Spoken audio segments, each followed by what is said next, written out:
ममता बनर्जी के भतीजे ने संभाली कमान।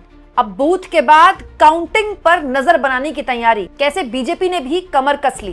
दोस्तों, पहले पार्टियों को जंग लड़नी होती है बूथ तक अपने वोटर को पहुंचाने की। उसके बाद पार्टियों की दूसरी बड़ी जंग होती है कैसे काउंटिंग सेंटर पर नजर बनाने की। दोस्तों, ईवीएम को लेकर, स्ट्रॉन्ग रूम को लेकर जितने विवाद पिछले 24 घंटे से पश्चिम बंगाल में खड़े हुए हैं, विवाद क्या कह लीजिए, बखेड़ा खड़ा हुआ है कि पूछिए मत। जब खुद मुख्यमंत्री को रात के 12 बजे 3-3, 4-4 घंटे तक ईवीएम में धांधली के आरोप लगाते हुए बकायदा वहां जाकर बैठना पड़ जाए प्लास्टिक की कुर्सी में जहां पर ईवीएम मशीनें रखी गई हैं, तो आप इस पूरे मुद्दे की गंभीरता का अंदाजा लगा सकते हैं। इस बीच दोस्तों, अब क्योंकि बहुत कम वक्त बचा है, आज 1 तारीख है, 2, 3, उसके बाद 4 तारीख को काउंटिंग शुरू हो जाएगी। तो इसको लेकर दोनों ही पार्टियों ने कमर कस ली है।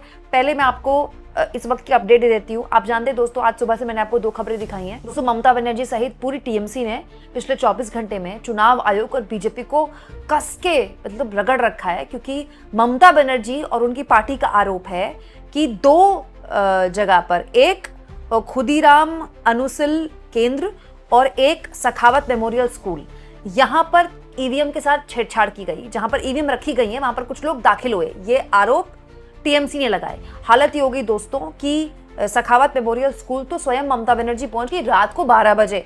एक बार नहीं, 2-3 बार मीडिया से उन्होंने बात की और बाहर आकर वीडियो वगैरह भी दिखाई, कथित तौर पर कोई वीडियो दिखाई। उससे पहले टीएमसी ने ये वीडियो भी शेयर की स्ट्रॉन्ग रूम की। इसके बाद हालत ये हो गई है कि इन 2 जगहों पर खुदीराम अनुसिल केंद्र और सखावत मेमोरियल स्कूल, दोस्तों यहाँ पर धारा 163 लगा दी गई है। मतलब 5 लोगों से ज्यादा यहाँ पर कोई खड़ा नहीं हो सकता, क्योंकि यहाँ पर स्ट्रॉन्ग रूम है। इस लेवल की वहां पर सुरक्षा व्यवस्था चाक चौबंद कर दी गई है। क्योंकि दिक्कत यह है दोस्तों कि इस मामले में जहां पर ममता बनर्जी पहुंची थी रात को, जो मैंने आपको दिखाया था, दोनों ही पार्टियां आरोप लगा रही हैं। टीएमसी भी आरोप लगा रही है ये वीडियो शेयर करके कि देखिए, बिना हमें बुलाए, बिना किसी पॉलिटिकल पार्टी के रिप्रेजेंटेटिव को बुलाए चुनाव आयोग के अधिकारी अंदर कैसे घुस गए। और बीजेपी वाले भी आरोप लगा रहे हैं कि ममता बनर्जी अगर अंदर गई हैं तो अपने साथ कुछ लेकर गई हैं जिससे कि वो ईवीएम में छेड़छाड़ कर सकती है। इसीलिए फिलहाल दोनों ही जगहों में धारा 163 लगा दी गई है। और अब जाहिर तौर पर जो कमिश्नर के द्वारा ये पूरे आदेश है, इसके बाद उम्मीद है कि स्ट्रॉन्ग रूम के बाहर सुरक्षा और चाक चौबंद कर दी जाएगी। लेकिन इस बीच जो महत्वपूर्ण जानकारी है दोस्तों, वो ये है कि अभिषेक बनर्जी, जो कि ममता बनर्जी के भतीजे हैं, वो एक वर्चुअल मीटिंग लेने वाले हैं 2 तारीख को। 2 तारीख बड़ा महत्वपूर्ण दिन है। 2 तारीख को बीजेपी की भी मीटिंग है। बीजेपी की मीटिंग कौन लेने वाला है, किस मुद्दे पर लेने वाला है, आगे बताऊंगी। दोस्तों, अभिषेक बनर्जी 2 तारीख को 4 बजे अपने तमाम काउंटिंग एजेंट्स को वर्चुअली संबोधित करेंगे। दोस्तों, काउंटिंग एजेंट्स वो होते हैं जो अलग अलग सेंटर्स में, जैसे एक विधानसभा में कई सेंटर होते हैं ना जहाँ पर काउंटिंग होती है, तो अलग अलग सेंटर में पार्टी अधिग्रहित करती है एजेंट्स को। तो जब ईवीएम खुलती है, जब सब काउंटिंग होती है, तो एजेंट्स की वहाँ मौजूदगी होती है, सारी पार्टियों के एजेंट्स की वहाँ मौजूदगी होती है। तो इससे पहले कि कोई भी आरोप लगे, किसी भी तरह की धांधली की शिकायत विपक्ष करे या फिर टीएमसी करे या भाजपा करे, टीएमसी ने अपने लेवल पर तैयारी कर दी है। तो कल शाम 4 बजे अभिषेक बनर्जी इसको लेकर वीडियो कॉन्फ्रेंसिंग से सारे काउंटिंग एजेंट्स को एक तरह से ताकीद करेंगे किसको कहाँ पर क्या काम करना है। अच्छा, यही टीएमसी की खासियत है, इसमें कोई 2 राय नहीं। जो टीएमसी का जो कैडर है वो बहुत ज़बरदस्त है। मतलब अगर बीजेपी कहीं लैग कर रही है चुनाव में, तो इसी कैडर से लैग कर रही है। वो अलग बात है कि वो कौन सी चीज़ें हैं जहाँ पर वो मजबूत भी है टीएमसी से, उस पर हम काफ़ी बात कर चुके हैं, उस पर अब चुनाव के बाद ही बात करनी ठीक होगी।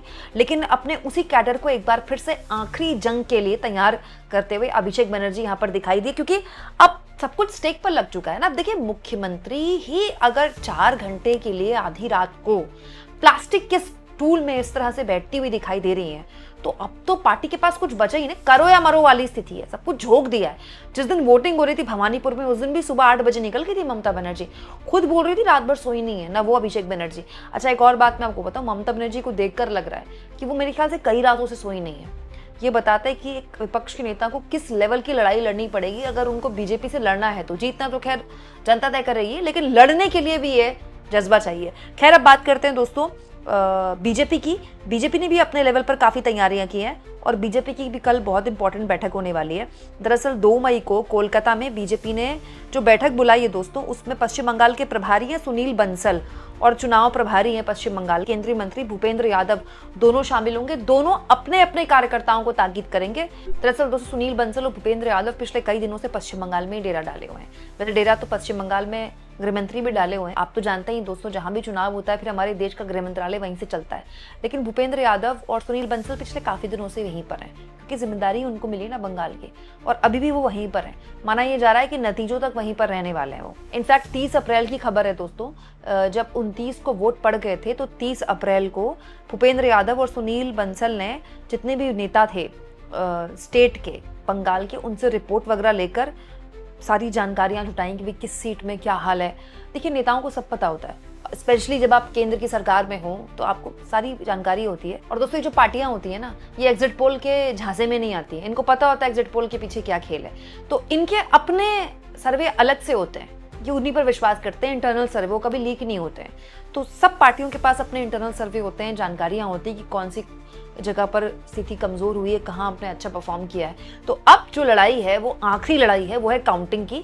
इसी को लेकर ये सारी तैयारियां की जा रही हैं और ये माना जा रहा है दोस्तों, अब 2 मई को पार्टी की ओर से जो चुनावी ड्यूटी में अलग अलग राज्यों से नेताओं को बुलाया गया है ना, बंगाल के तो नेता हैं ही, अलग अलग राज्यों से बुलाया गया है। कुछ को प्रचार के लिए बुलाया गया, कुछ को चुनाव की ड्यूटी में लगाया गया। ये बीजेपी का एक तरीका है काम करने का, वो हर चुनाव में ऐसे ही काम करती है। तो उनको एक बार फिर से बुलाया गया है कि कैसे एक बार फिर से काउंटिंग के लिए अपने आप को तैयार रखना है। अब क्योंकि हर कोई ये कह रहा है कि भाई मामला जो है वो बड़े कांटे का है, कुछ भी हो सकता है, तो ऐसे हालात में दोस्तों एक एक सीट पर नजर रहेगी, एक एक दिन।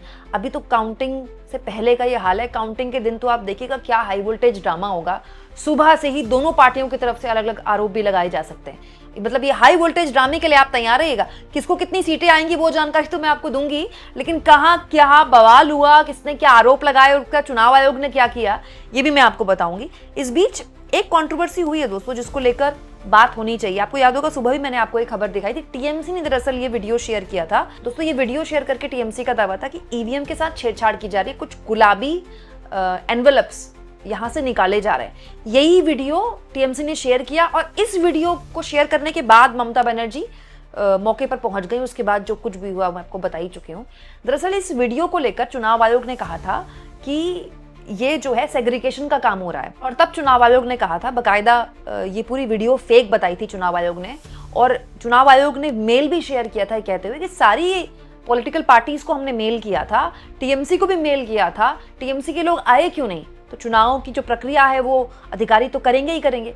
इसके जवाब में शशि पांजा, जो कि धरने पर भी बैठी हुई थी और मंत्री भी हैं, बड़ी रसूखदार मंत्री उम्मीदवार भी हैं, उन्होंने आज दिन में मीडिया से बात करते हुए बड़ी इंपॉर्टेंट बात बोली। दोस्तों शशि पांजा ने कहा कि जो कमरा था वो खुला कैसे, क्योंकि वो तो हमारे एजेंट्स की मौजूदगी में सेल हुआ था। जब ईवीएम रखी जाती है ना तो कमरा सील करते हैं, तो जब कमरा सील करते हैं तो सारी पॉलिटिकल पार्टी के एजेंट्स होते हैं, मतलब उनके सामने सील किया जाता है कि किसी को कोई शिकायत ना हो। ठीक है, तो शशि पांजा ने आज दिन में मीडिया से जब बात की तो उन्होंने कहा कि जब कमरा सील हुआ था तो सारे पॉलिटिकल पार्टीज के एजेंट्स थे। अब चुनाव आयोग ये कह रहा है कि हमने तो सबको मेल किया था कमरा खोलने से पहले। तो शशि पांजा ने जवाब दिया कि ठीक है आपने मेल किया था, लेकिन उसके बावजूद भी कोई भी पॉलिटिकल पार्टी का आदमी वहां नहीं पहुंचा। ऐसा नहीं है कि टीएमसी का नहीं पहुंचा, बीजेपी का भी नहीं पहुंचा। तो जब कोई भी पॉलिटिकल पार्टी का आदमी नहीं पहुंचा तो आपने कैसे अपने आप खोल दिया, आपने सील कैसे खोल दी, ये शशि पांजा ने आरोप लगाए थे चुनाव आयोग पर। शशि पांजा बेसिकली उस वक्त भी कह रही थी कि कुछ गुलाबी एनवेलप निकाले गए वहां से। हालांकि उसके बाद काफी विवाद हुआ और तमाम जो टीएमसी के लोग थे वहां धरने पर बैठ गए, बहुत हाई वोल्टेज ड्रामा हुआ रात को, वो सब मैं आपको बता ही चुकी हूँ। लेकिन कुल जमा बात ये है कि अभी जो हालात हैं बंगाल में, आप मानकर चलिए कि मतगणना सुबह से जब शुरू होगी, सुबह 8 बजे से मतगणना शुरू होगी, उसके बाद से ही जो इस तरह की खबरें हैं उनकी बाढ़ आने वाली है। और काउंटिंग तो होगी, किसको कितनी सीटें आएंगी उसकी लाइव जानकारी तो खैर हम आपको देने की कोशिश करेंगे, लेकिन इसकी जानकारी भी मैं आपको देती रहूंगी। हालांकि दोस्तों चुनाव आयोग पर एक तरह का दबाव भी है, बहुत ज़्यादा दबाव भी है चुनाव आयोग पर। बीजेपी टीएमसी पर आरोप लगाती है मैनिपुलेशन के, लेकिन चुनाव आयोग का नाम नहीं लेती, और टीएमसी चुनाव आयोग और बीजेपी दोनों पर मैनिपुलेशन का आरोप लगाती है। अब देखते हैं दोस्तों कि 4 तारीख को क्या होता है। आपको क्या लगता है, कमेंट बॉक्स में जरूर लिख के बताइएगा।